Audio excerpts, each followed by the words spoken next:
Hola, bienvenidos a una transmisión más, a un estudio más del Nuevo Testamento. Y ahora, pues el capítulo 2 del Evangelio de Marcos, el Evangelio en hebreo Besorá Atov, la buena nueva, el anuncio del que es bueno. Y bueno, pues gracias por acompañarme, por llevar acá, tomar este estudio. Hoy vamos a dar la lectura, vamos a hacer la lectura con la nueva traducción viviente.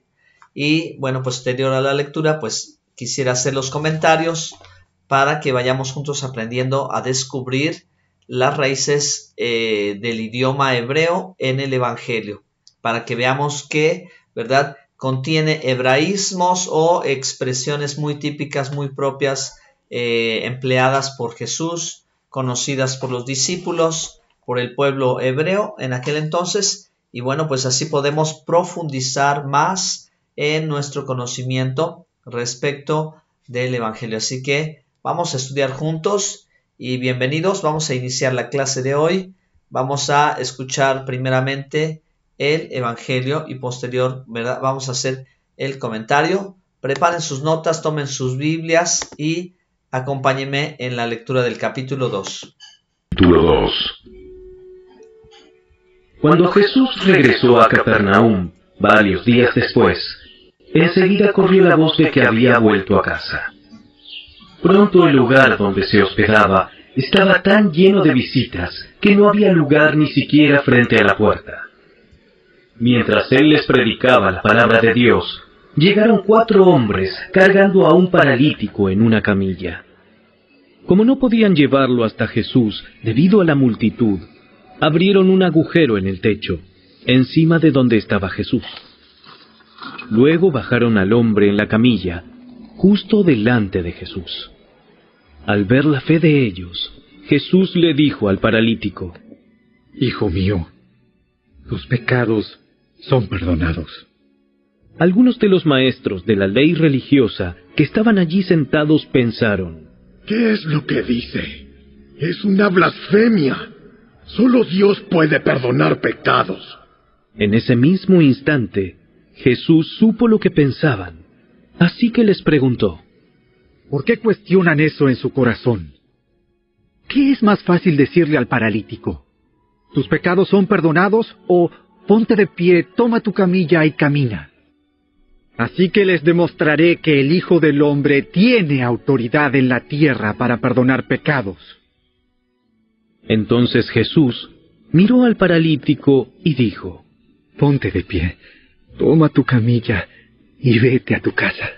Y el hombre se levantó de un salto, tomó su camilla y salió caminando entre los espectadores, que habían quedado atónitos. Todos estaban asombrados y alababan a Dios exclamando: ¡Jamás hemos visto algo así! Entonces Jesús salió de nuevo a la orilla del lago y enseñó a las multitudes que se acercaban a él. Mientras caminaba, vio a Leví, hijo de Alfeo, sentado en su cabina de cobrador de impuestos, y le dijo: Sígueme, y sé mi discípulo. Entonces Leví se levantó y lo siguió. Más tarde, Leví invitó a Jesús y a sus discípulos a una cena en su casa, junto con muchos cobradores de impuestos y otros pecadores de mala fama. Había mucha de esa clase de gente entre los seguidores de Jesús. Cuando los maestros de la ley religiosa, que eran fariseos, lo vieron comer con los cobradores de impuestos y otros pecadores, preguntaron a los discípulos: ¿Por qué come con semejante escoria? Cuando Jesús los oyó, les dijo: La gente sana no necesita médico. Los enfermos sí. No he venido a llamar a los que se creen justos, sino a los que saben que son pecadores. Cierta vez que los discípulos de Juan y los fariseos ayunaban, algunas personas se acercaron a Jesús y le preguntaron: ¿Por qué tus discípulos no ayunan como lo hacen los discípulos de Juan y los fariseos? ¿Acaso los invitados de una boda ayunan mientras festejan con el novio? Por supuesto que no. No pueden ayunar mientras el novio está con ellos. Pero un día el novio será llevado, y entonces sí ayunarán.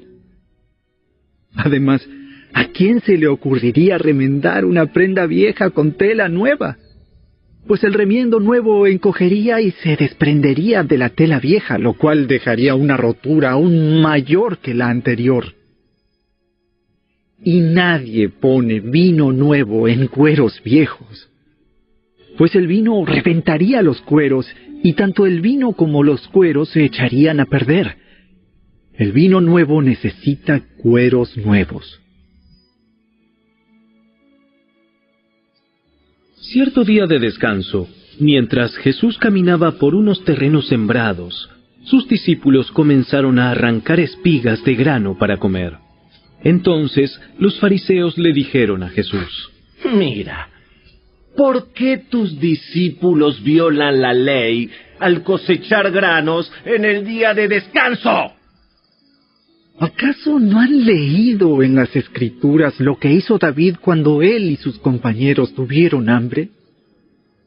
Entró en la casa de Dios en el tiempo que Abiatar era sumo sacerdote y violó la ley al comer los panes sagrados que solo a los sacerdotes se les permite comer, y también les dio una porción a sus compañeros.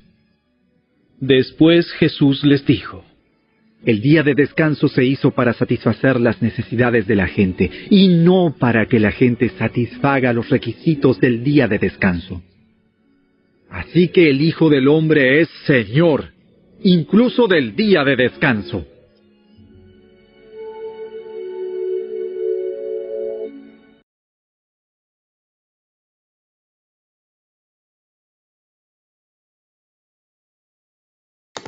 Amén, amén. Qué precioso pasaje. Marcos capítulo 2. Vamos a recapitular. Encontramos 4 historias principales. La primera de ellas es Jesús sana a un paralítico. A continuación, el llamado de Leví. Y bueno, también nos cuenta el capítulo 2 sobre el tema del ayuno. Cerrando ahora, ¿verdad?, con los discípulos que recogen espigas en el Shabbat o día de reposo. Entonces, bueno, pues como ya se podrán empezar a imaginar, ¿verdad?, vamos a aprender algunos temas que están dentro de la ley de Moisés y que, bueno, pues básicamente muchas veces la interpretación, la aplicación y la manera de obedecer no era exacta para algunos, pero Jesús, Yeshua el Mesías, viene a darle sentido, a explicar, a aclarar cuál es la manera correcta de obedecer a Dios y a sus mandamientos. Así que bueno, pues me gustaría comenzar primero, ¿verdad?, con el primer tema sobre la sanidad de un paralítico y qué extraordinaria acción de los amigos que llevan, ¿verdad?, a su amigo enfermo y bueno, pues cómo lo presentan delante de Jesús. El verso 2:5 dice: al ver Jesús la fe de ellos, le dijo al paralítico: hijo, tus pecados te son perdonados.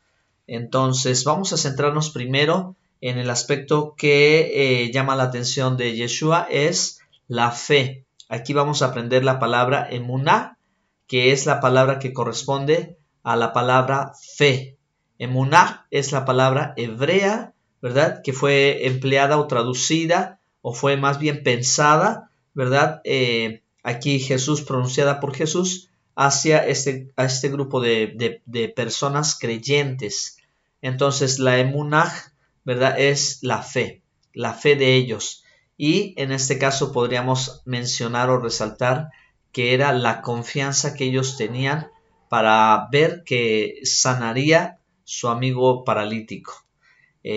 La emunaj consiste básicamente en traducirse como creer, confiar y obedecer.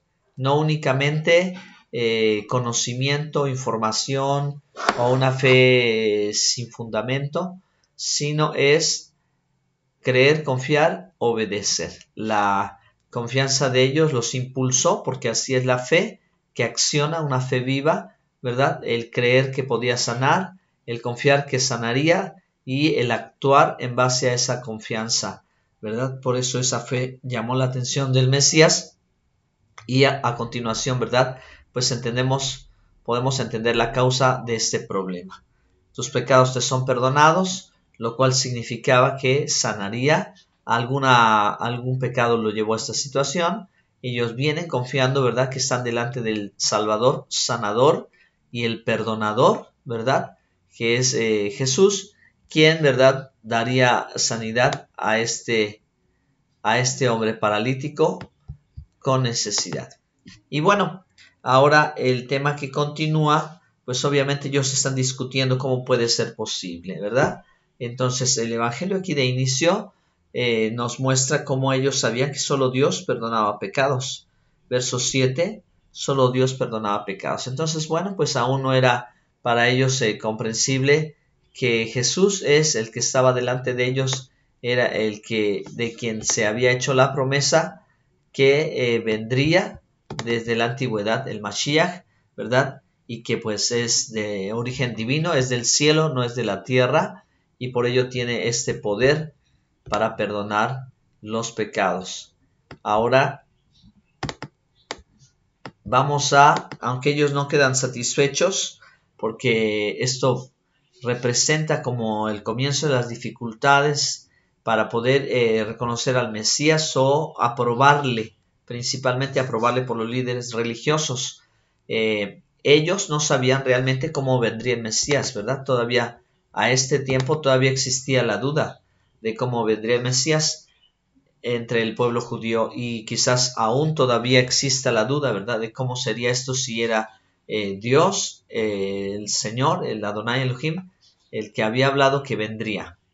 Y entonces todavía están sin tener total claridad de cómo sería el Mesías que vendría, y aquí ya lo está claramente manifestando, como el Mashiach venía de arriba, venía del cielo, y él era Dios, ¿verdad?, que estaba aquí. Bueno, ahora vamos a Marcos 2:13. Vamos a aprender sobre el llamado, ¿sí?, de Leví, el recaudador de impuestos. Leví ben Alfeo. Después volvió a salir a la mar y toda la gente venía a él y él les enseñaba. Y al pasar vio a Leví, hijo de Alfeo. Leví ben Alfeo, sentado al banco de tributos públicos, y le dijo: sígueme. Y levantándose le siguió. Muy bien, es sorprendente, ¿verdad?, la manera en que Leví ben Alfeo, conocido posteriormente como Mateo o Matillahu, Mateo, que responde al llamado del Mesías para constituirse como uno de sus discípulos y acompañarle a lo largo de su ministerio. Entonces, como, ¿verdad?, después de una vida de lucha, una vida tortuosa, una vida difícil, siendo de este oficio, él, ¿verdad?, lo deja todo y sigue al Señor. Pero no solamente él, porque la Escritura dice que había, ¿verdad?, después aconteció que estando a la mesa en casa de él, muchos publicanos y pecadores estaban también ahí a la mesa juntamente con él y sus discípulos. Entonces dice que aquí había también recaudadores de impuestos como él, como Mateo Leví. Había también, ¿verdad?, gente de su mismo, pues de su misma calaña, ¿no?, de su misma ambiente. Y pues seguramente que Leví, ¿verdad?, fue a comunicarles que él de ahí en adelante ahora seguiría el Mesías, y ellos llegan para verificarlo, para verlo y para estar en un momento apreciando, ¿verdad?, a Yeshua y sus talmidín, sus discípulos, de que esto sería cierto. Entonces, pues obviamente, ¿verdad?, allí también se encuentran los escribas y los fariseos, quienes lo critican. ¿Qué es esto que él come y bebe con los publicanos y pecadores? ¿De acuerdo? Entonces, la respuesta que les da el Mesías, porque ellos no entendían ahora cómo es que él estaba haciendo esto y cómo es que él no estaba como apartándose de esta clase de personas que eran, pues obviamente quizás de mala reputación, desobedientes, fácilmente reconocidos como pecadores. Y el Señor les dice: los sanos no tienen necesidad de médico, sino los enfermos. No he venido a llamar justos, sino a pecadores.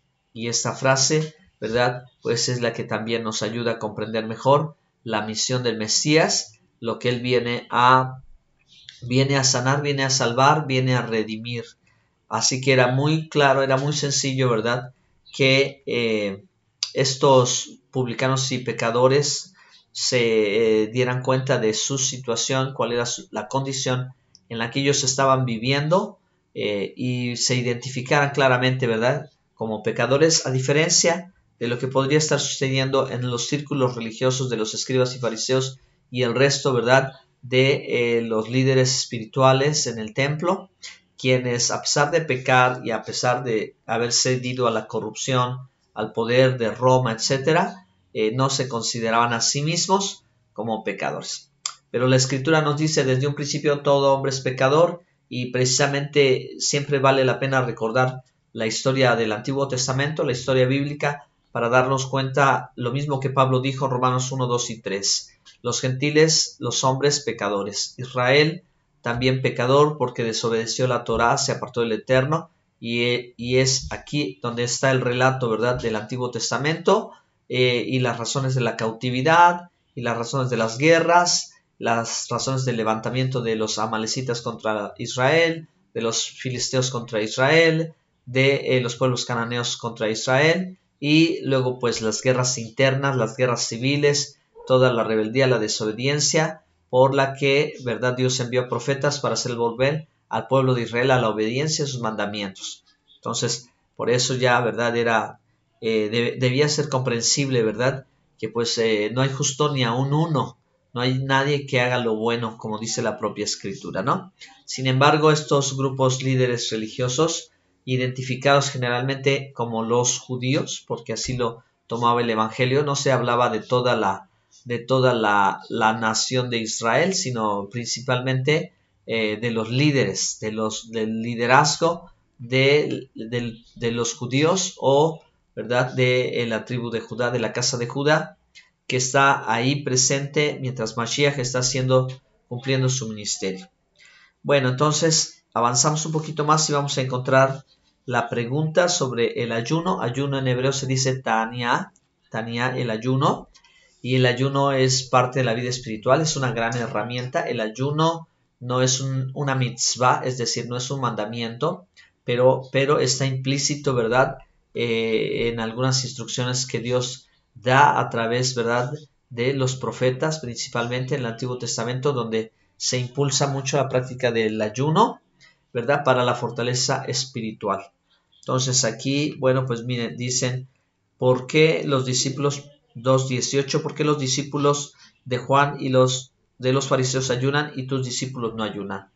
La respuesta pues que el Señor les da es que está el esposo, y esto, bueno, pues también representa una figura profética muy importante, porque en los profetas de la antigüedad mencionaban, ¿verdad?, del esposo, que es Dios, el esposo, ¿verdad?, Israel la novia. Así que el Mesías hace, tomando estas referencias, porque así es el lenguaje, el idioma, los conceptos, todo está conectado, todo está bien relacionado de parte de la Escritura. No se habla a la ligera, no se dice una cosa solo porque sí, sino tiene, ¿verdad?, siempre un fundamento. Entonces Mashiach se reconoce, ¿verdad?, como Él es el esposo, ¿verdad?, que está preparando, ¿verdad?, que está realizando su boda, por decirlo de alguna manera. Ahora hay que conocer las bodas judías, que son de dos tiempos. La primera, ¿verdad?, que es la petición o el compromiso, y la segunda parte de una boda que lleva después cierto lapso de tiempo, que es la consumación, o lo que ya se dice, ¿verdad?, cuando dos se van a vivir juntos y están en su luna de miel. La primera parte de una boda es el compromiso.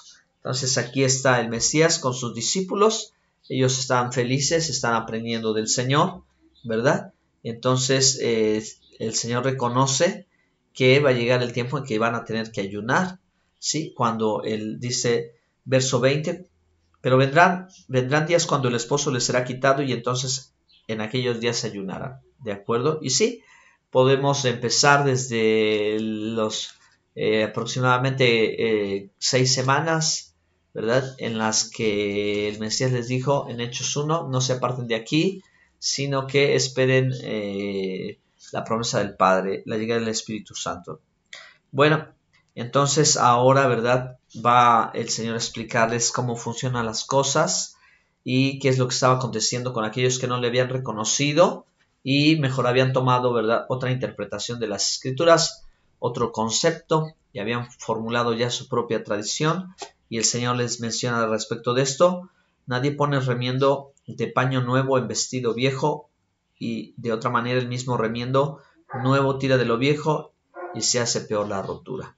Así que aquí ya empezamos a notar, ¿verdad?, cómo la creencia o la estructura religiosa que se había conformado 2 siglos antes, quizá 3 siglos antes, en el judaísmo del Segundo Templo, en el siglo I, se había reestructurado, se había endurecido, se había apartado la Torá, ya se había contaminado, obviamente, ¿verdad? Y aquí Mashiach viene con la frescura, con el sentido claro, con la explicación sencilla, como fue la enseñanza de Mashiach, ¿verdad? Ligera su carga, su yugo fácil, ligera su carga, la mejor interpretación, ¿verdad?, la apropiada de la Torá, de los mandamientos, ¿verdad? Y ellos no lo podían retener, ¿ok? Ellos no podían con esto, ellos estaban sobre las pesadas cargas. Bueno, entonces también dice el Señor, ¿verdad?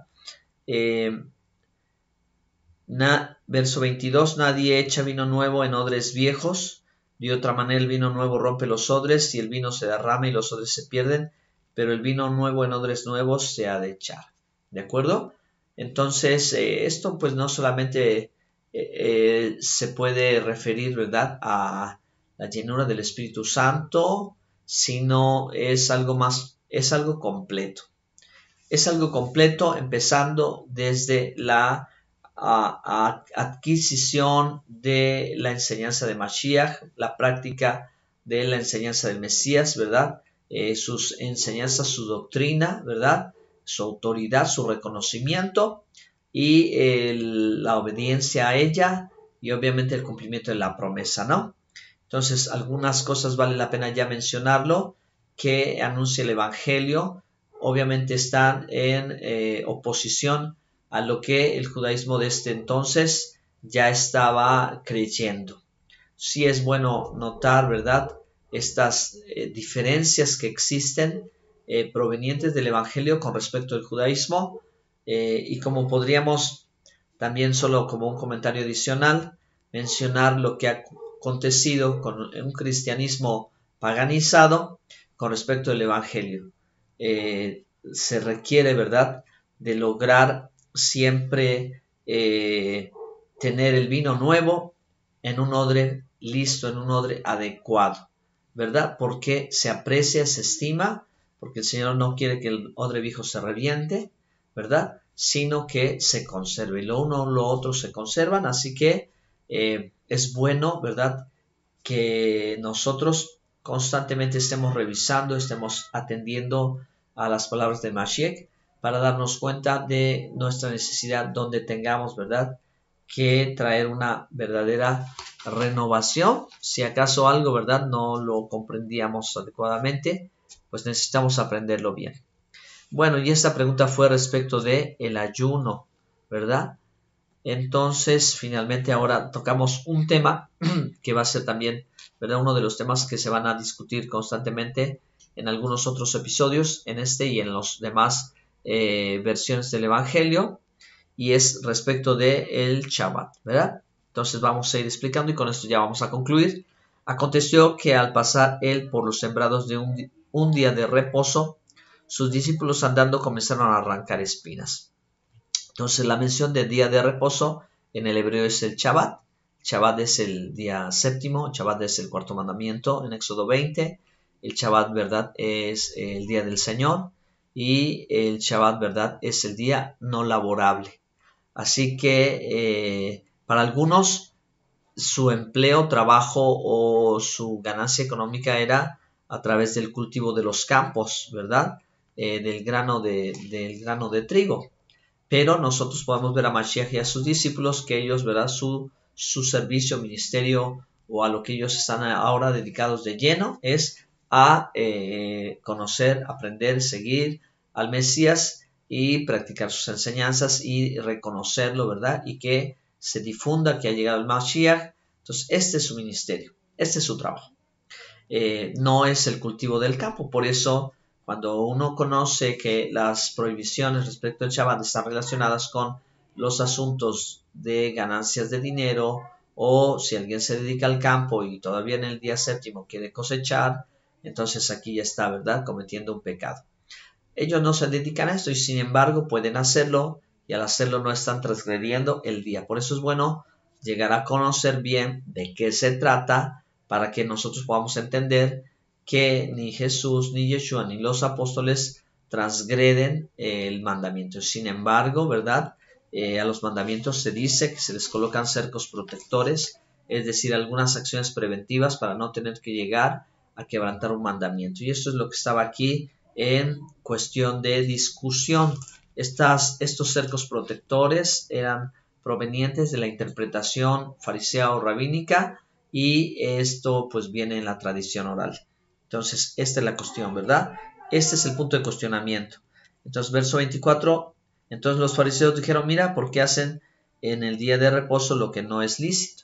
Así que hay que saber qué es lícito y qué no es lícito. En la Torá hay 39 prohibiciones respecto de el Shabbat, y todas están relacionadas con la percepción económica, ¿verdad? No hagas lo que en el día de reposo tú generalmente te dedicas a ganar dinero en semanas, y ahora el día de reposo también haces lo que siempre haces en la semana. No, ese es el sentido, ¿verdad? Así, en esa manera es que se aplica o se entiende o se interpreta lo que se hace y lo que no se hace en el Shabbat. Entonces, para ellos no era lícito, ¿verdad? Porque estamos hablando de un cerco protector, una medida preventiva, ¿verdad?, para que no tuvieran que transgredir.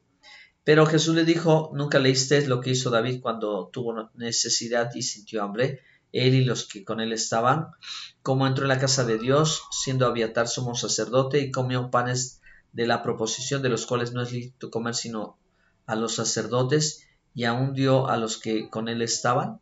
Pues obviamente David era de la tribu de Judá, y estos solamente tenían, los que comían el pan eran los levitas de la tribu de los levitas, sacerdotes, sumo sacerdote de la tribu de Leví, por lo cual no le era permitido. Sin embargo, él era el rey de Israel, y sin embargo, ¿verdad?, él sabía, ¿verdad?, que el propósito de los mandamientos son preservar la vida, ¿verdad? Y si ellos estaban en esas ocasiones, su vida estaba en riesgo, ¿verdad?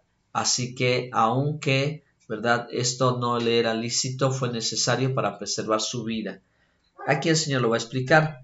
Verso 27, también le dijo, en el día de reposo fue hecho por causa del hombre, y no el hombre por causa del día de reposo. Así que el Shabbat Dios lo dispuso para beneficio del hombre, y no para que el hombre quedara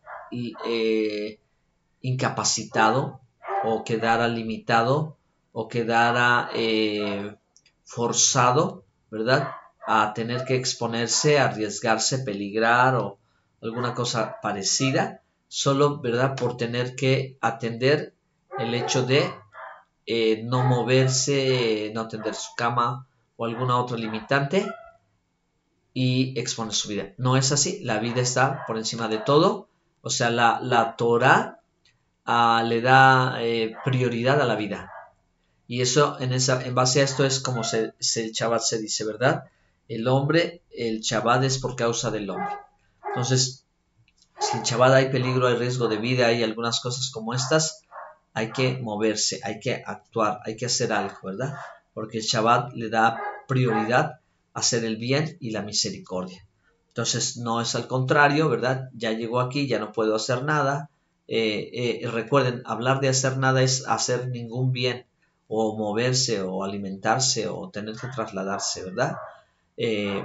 Lo que no se hace es esto. O sea, recuerden, lo que no se hace es, no se puso ese día, se puso ese día para que dejara uno el aspecto laboral, ¿ok? Para desconectarse del ámbito laboral, conectarse al ámbito espiritual. Así es como debe ser, ¿ok? Entonces, bueno, el 28 es una importantísima declaración. Por tanto, el Hijo del Hombre es Señor aún del Shabbat. ¿sí? Y ¿quién es el Hijo del Hombre? Yeshua es el Hijo del Hombre. La frase del Hijo del Hombre tiene una profundidad de su naturaleza divina, ¿verdad? Como Mesías. Y Él se proclama, ¿verdad? También es el Señor de Shabbat. Por eso es claro entender que el sábado es el día del Señor, Shabbat es el día del Señor y Yeshua es el Señor. Muy bien, bueno, pues para esta lección hemos concluido por este momento. Más adelante habrá que volver a retroalimentar, volver a repetir algunos detalles y pues en algún otro estudio que tengamos concerniente a estos temas, pues con mucho gusto los podrán escuchar.